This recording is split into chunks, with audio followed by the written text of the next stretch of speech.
આજે બનાવીએ એવું ગામથી દેશી જમણ કે જે જોઈને જ મોંમાં પાણી આવી જાય. ઘરમાં ગરમ દેશી ભાખરી સાથે સાથે મસાલેદાર ગલકાનું રજવાડી શાક. એકવાર આ રીતે બનાવશો તો વારંવાર આ રીતે બનાવી અને ગુજરાતી જમણ તો ચોક્કસથી એન્જોય કરશો. તો ફ્રેન્ડ્સ, મેં સરસ મજાની આ વિડીયોમાં આ રીતની ઘીથી લથપથ એવી દેશી ભાખરી બનાવી છે, જેનું ફૂલ ડિટેલ આ વિડીયોમાં છે. સાથે સાથે ગલકાનું સરસ મજાનું રજવાડી શાક બનાવ્યું છે. તો ફ્રેન્ડ્સ, સરસ મજાની ભાખરી બનાવવા માટે આપણો ઘઉંનો લોટ લેવાનો છે, જે ઘરમાં આપણે રોટલી ભાખરી માટે યુઝ કરીએ છીએ. એમાં થોડું મીઠું એડ કરી અને તેલનું મોણ લઈ લેવાનું છે. તેલનું મોણ લઈ લીધા બાદ એને આ રીતે સરસ મજાનું લોટ અને તેલને સરસ રીતે મિક્સ કરવાનું છે. આ રીતે બધું સરસ મિક્સ થઈ જાય એટલે લોટનું ટેક્સચર આ રીતનું ક્રમ્બી જેવું થઈ જશે. ત્યારબાદ ફ્રેન્ડ્સ, આપણે એમાં થોડું પાણી એડ કરી અને મીડિયમ સોફ્ટ ડો રેડી કરવાનો છે, જે આપણે યુઝ્યુઅલી ઘરે પરોઠા અને ભાખરી માટે કરતા હોઈએ છીએ. એ જ રીતનો લોટ આ રીતે બાંધીને રેડી કરી લેવાનું છે.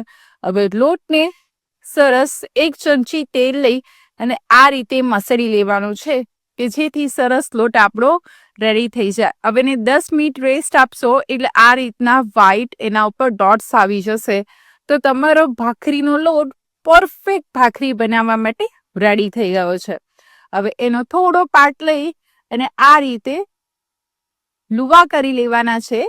તમારે ભાખરીની જે કંઈ સાઈઝ ગમતી હોય, નાની મોટી, એ રીતનો લુવો લઈ અને એને બધી જગ્યાએથી સરસ રીતે વણી લેવાનો છે.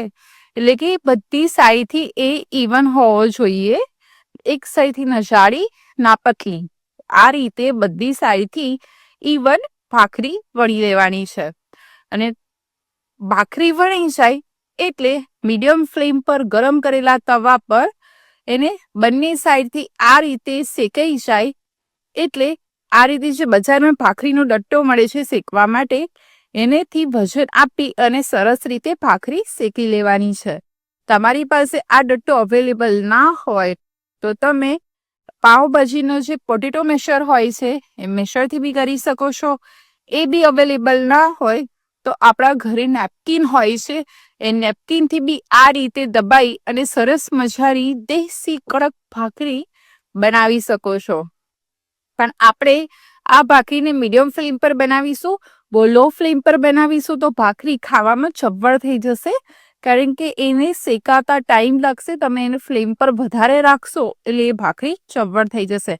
તો આ રીતે મીડિયમ ફ્લેમ પર બનાવેલી સરસ મજાની દેશી ભાખરી રેડી હોય ત્યારે એ ભાખરી ઘીમાં લથપથ થવા રેડી થઈ ગઈ છે. તો હવે થોડું ઘી ભાખરી પર એપ્લાય કરી દઈશું. તો આ રીતે સરસ મજાની દેશી કડક ઘી વાળી ભાખરી રેડી થઈ ગઈ છે.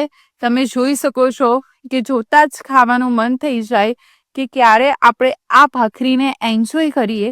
એવી સરસ મજાની ગુજરાતી ડિનર માટેની ભાખરી રેડી થઈ ગઈ છે. હવે સરસ મજાનું મજેદાર ટેસ્ટી એવું ગલકાનું શાક બનાવવાનું છે, જેના માટે આપણે ગલકા લેવાના છે. હવે ફેમિલી મેમ્બર જેટલા હોય એનાથી 3 ગણા ગલકા લેવાના, કારણ કે ગલકા એ કુમળાઈ જતા હોય છે એટલે ઘણા ઓછા થઈ જતા હોય છે. એને છોલીને આ રીતે મોટા ટુકડામાં કટ કરી લેવાના છે, કારણ કે ગલકા જેમ તેલમાં જશે એમ સીમડાઈ જશે એટલે એના ટુકડા બહુ નાના થઈ જતા હોય છે. હવે આ રીતે ગલકા કટ કરી લઈએ. ત્યારબાદ એને રજવાડી ટેસ્ટ આપવા માટે એક ખલબત્તામાં થોડું લસણ અને લાલ મરચું લઈ અને આ રીતે એને વાટી દેવાનું છે દેશી સ્ટાઇલથી જ. તો આ રીતે સરસ મજાની લસણની ચટણી રેડી થઈ જશે. એનાથી ટેસ્ટ શાકનો બહુ સરસ આવે છે. હવે તેલ ગરમ થાય એટલે થોડું રાઈ અને અજવો, હિંગ એડ કરી દેવાની છે. ત્યારબાદ આપણી પ્રિપેર લસણની ચટણી એડ કરી દેવાનું અને તરત જ કટ કરેલા ગલકા એડ કરી દેવાના.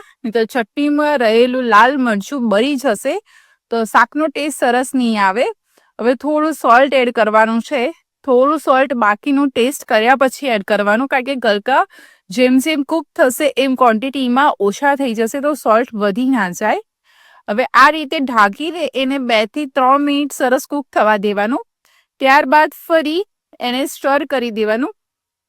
આ રીતે થોડું કુક થઈ જાય એટલે મસાલામાં હળદર, ધાણા જીરું અને થોડું લાલ મરચું લઈશું. આપણે ઓલરેડી લાલ મરચું એડ કરેલું છે એટલે તીખાશ તમારા ટેસ્ટ રીતે એડ કરવાની. અને ચપટી થોડો ગરમ મસાલો લઈ લઈશું. હવે આ રીતે એને હવે હાઈ ફ્લેમ પર કરી અને એને ગલકાને સરસ કુક થઈ અને રસો બળે એટલે આપણું સરસ મજાનું રજવાડી ગલકાનું શાક સાથે સાથે દેશી કડક ભાખરી રેડી થઈ ગઈ છે. તમને બી આ રીતનું ગુજરાતી જમણ ભાવતું હોય તો જરૂરથી ટ્રાય કરજો. કેવું બને એવું કોમેન્ટમાં જણાવજો.